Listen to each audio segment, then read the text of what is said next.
Today I'm going to show you how to do an oil change on this 2003 Pontiac. First thing you got to do is either get your vehicle jacked up a little bit where you can get a catch can underneath it, or use an automatic jack like we got, and then loosen your oil cap. We got that loosened already.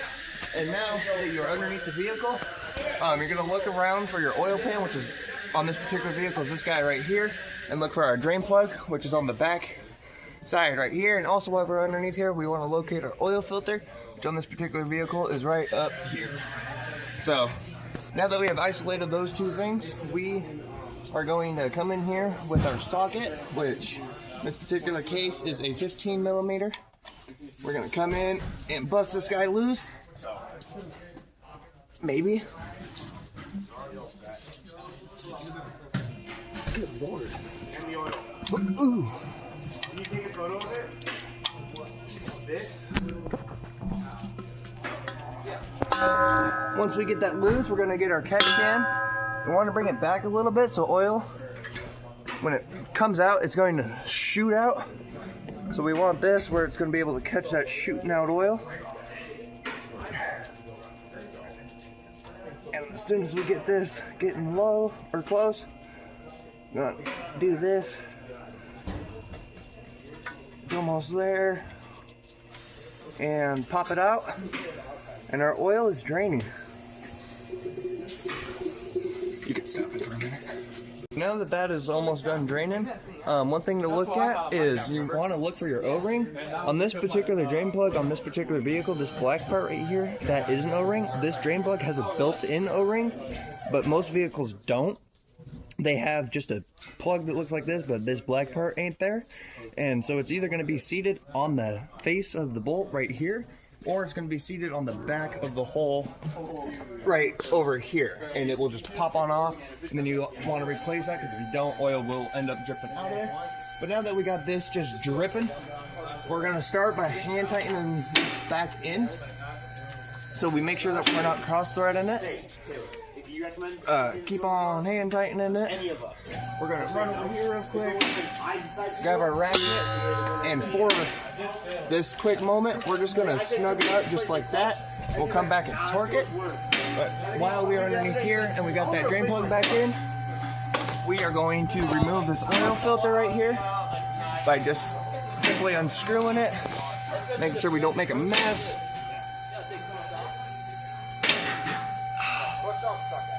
And our oil filter is out.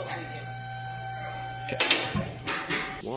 Now that we have the oil drained out of our motor and the oil filter taken off, we are going to take our oil filter and we're going to put a little bit in here just so it can have a little bit in there. This just helps to prime it when we first start up that motor again. Ooh. Just need a little bit in there. And now we're going to come over here. I'm going to put our finger in this little bit used oil here. We're going to put it right around this O-ring on our oil filter. Try to get some more on my finger. So this don't go in dry. You never want to put these in dry. You don't have to use old oil. I just do because it's a lubricant. So now we can move this drain plug out of, or drain catch can out of our way. Fish our oil filter back up here and start screwing it in.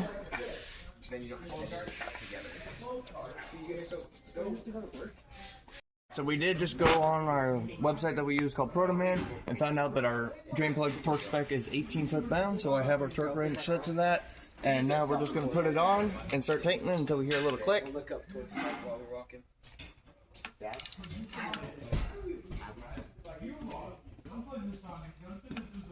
Like that.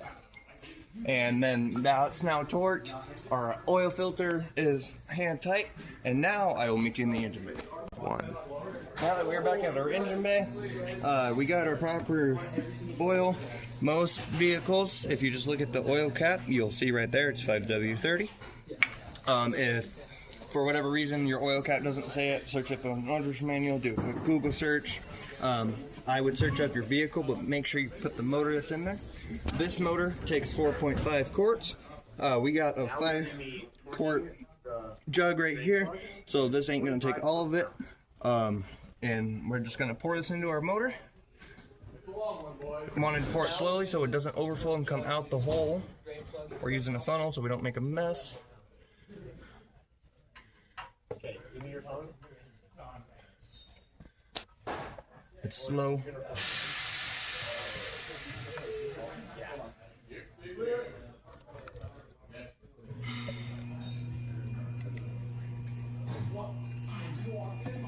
Just gonna keep it going until we get it full. We got about half of this 5-quart jug in there at the moment. Oh, whoa, turn it.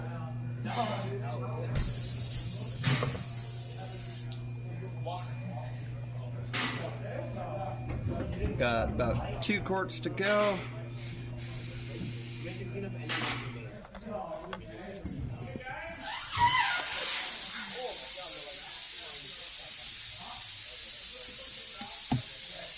We're gonna stop there with filling it up, and we're gonna let this funnel drain out, and then I'm gonna put this oil drain plug on. I'm gonna have my filmer stay right here for a minute, and I'm gonna go start the car, let it run just for about 10-15 seconds, just because I did just get back from driving this car, so the motor is already pre-warmed, but we want to start that motor for about 15-30 seconds so that fluid can get pumped through there and through that new filter, so we can get a proper reading on our dipstick when we come back.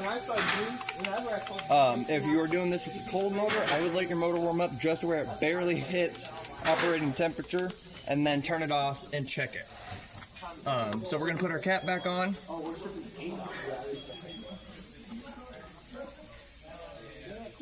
We're gonna move stuff out of our way here.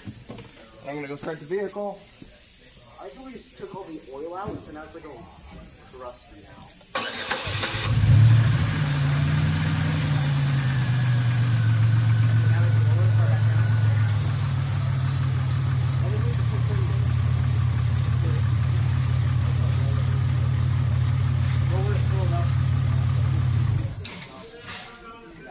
Alright, so I'll say that.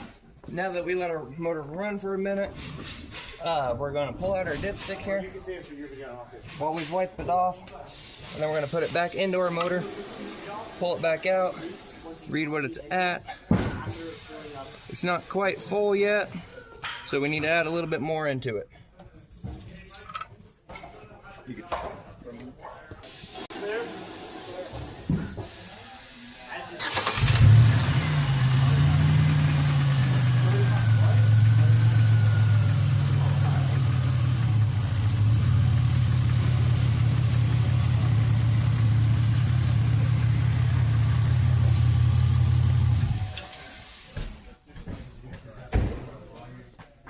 Okay, go ahead and resume. Okay, so all I did was just add in some more oil because, as you seen earlier, it wasn't quite full. We're gonna wipe our dipstick off again, put it back in there, pull it back out. And as you can see, these holes right here are all filled and nailed it. You want all these holes to be filled right there, and we got it right on that line. So that is how you properly do an oil change on a 2003 Pontiac Grand Am.